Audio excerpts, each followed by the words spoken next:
அங்க அடிச்சா எடுத்துக்கிட்டோம், இங்க அடிச்சா எடுத்துக்கிட்டோம். என்னடா எங்க வீட்லயே அடிக்கிறீங்களே? நவீன மிஷின் 100 ரூபாய் 100 ரூபாய் ஐயா போனா வராது பொழுதுபோலா கிடைக்காது ஓடியா. ஆனா ஃபுட் ரிவ்யூ சொல்ற எனக்கே செக்கா என்பது போல் இர்ஃபான் இந்த ஏரியால நீ மட்டும் தான் கடை வச்சிருக்க, வேற யாரும் இல்லன்னு ஆணவத்துல ஆடுறதில்ல. ஆணவத்தையும் அக்கிரமத்தையும் அழிக்கிறதுக்கு பூமியில ஒருத்தன் பிறந்து நம்ம இர்ஃபான் ப்ரோ அவர் கையாலே செஞ்ச பிரியாணியை தான் நம்ம வந்து ரிவ்யூ பண்ணலாம் பிளான் பண்ணி போயிட்டு இருக்கோம். நிச்சயமா ஒரு நாளைக்கு வருவான்டா, வந்துட்டாடா. ஃபுட் ரிவ்யூ சொல்ற இர்ஃபானுக்கே இப்படியா? என்ன சொல்லுது போனதுன்னு ஏழ்ரை இது வந்தாலே ஏதாவது வில்லங்கத்துல கொண்டு வரா. இப்ப என்ன கொண்டு வந்திருக்கு? யூடியூபர் ஒருவர் வாங்கி தன்னோட யூடியூப் பக்கத்துல வீடியோ வெளியிட்டு இருக்கிறாரு. பார்த்தா அடிக்கணும் போல தோணும். என்ன முறைக்கிற? எதுக்குடா திருப்பி முறைக்கிற? ஒரு பக்கெட் மட்டன் பிரியாணியோட விலை 3650 ரூபாய் அப்படின்னும் ஊருக்குள்ள கணக்கா நல்ல ரேட்டு வச்சு கொடுத்துக்கிட்டு இருக்கேன். அநியாயம் பண்றான். இதெல்லாம் நல்லா இருக்கிறதுக்கா இல்ல நாசமா போறதுக்கா? அந்த பிரியாணியை நீங்க 6 பேர் வரை சாப்பிடலாம் அப்படின்னு சொல்லி இருந்தாரு. நான் சமைக்க ஆரம்பிச்சேன்னா எல்லாரும் வாயில எச்சுதான் ஊரும். எதுக்கு உன காரி துப்புறதுக்கு? இதற்கு நிறைய நபர்கள் எனது ஒரு பக்கெட் 3650 ரூபாய் அப்படி என்னடா புத்தலாட்டது?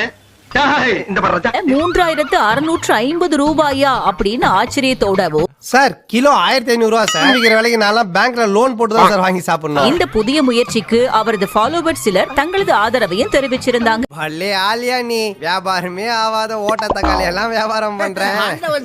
நம்ம வாங்குற பிரியாணிக்கு கூட டெலிவரி கிடையாது அப்படின்னு அவங்க சொல்றது. நல்லா உட்கார்ந்த இடத்துலயே ஓட்டியம் அடிக்கிறியே, இதெல்லாம் ஒரு பொழப்பா? இந்த பக்கெட் என்னங்க ஏதோ பெயிண்ட் டப்பா மாதிரி இருக்கு அப்படின்னு சொல்லி ஐயோ நம்ம மைண்ட் அங்க போகுது.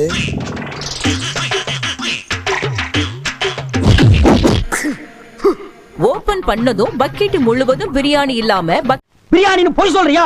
இதுலயும் போர்ஜரியா? பக்கெட்டோட 75% மட்டுமே பிரியாணி இருந்ததை சுட்டி காட்டுறார். இவனே வியாபாரி பலிப்பரியா அம்பட்டு பேரை மிரட்டி வியாபாரம் பண்ணிக்கிட்டு இருக்காங்க. அடுத்து மட்டன் பிரியாணில இருந்து மட்டனை பிரிச்சு எடுத்து எடை போட்டு காட்டுறாரு. 60 கிலோ. அப்படி அவன 60 இருக்குனா 60 நான் எப்படி கரெக்ட்டா சொல்றீங்க? பழக்கப்பட்டதானங்க. அப்போ அந்த பிரியாணியோட எடை 4 கிலோ இருக்குது. அவரக்கா அளந்தது 10 கிலோ, அடிச்சது 2 கிலோ, முதலாளிக்கு லாபம் 30 இல்ல ரூபாய். 7 கிலோ வரும்னு எதிர்பார்த்தேன், ஆனா இது எனக்கு ஏமாற்றம் தான் அப்படின்னு சொல்லிட்டு உனக்கு பிடிக்கலனா காசை வாங்கிட்டு போ. அனாவசியமா பேசி வியாபாரத்தை கெடுக்காத. அறுவடை வியாபாரம் பண்ணுவியா? நிறைய பேர் இர்ஃபானின் பக்கெட் மட்டன் பிரியாணியை வாங்கிட்டு தங்களோட வேதனையை வெளிப்படுத்திட்டு நானா யாரையும் தேடி போய் ஏமாத்தல, ஏமாற தயாரா இருந்தவங்களுக்கு ஒரு வாய்ப்பு கொடுத்தேன். இர்ஃபானின் இந்த புதிய முயற்சிக்கு ஆதரவு தெரிவிச்சிட்டும் வராங்க. நீயே புதுசா யோசி, அவனே பொழப்புக்கு என்ன சொல்றதானே கேட்பேன். இர்ஃபானின் பக்கெட் மட்டன் பிரியாணி உங்களது கருத்து என்ன அப்படிங்கறத கமெண்ட்ஸ்ல சொல்லுங்க. அவனுக்கு பிச்சை போடாதீங்கய்யா. அவன் உடம்பு பாருங்க காட்டு பண்ணி மாதிரி இருக்கு. இவரெல்லாம் உழைச்சு சாப்பிட சொல்லுங்கய்யா.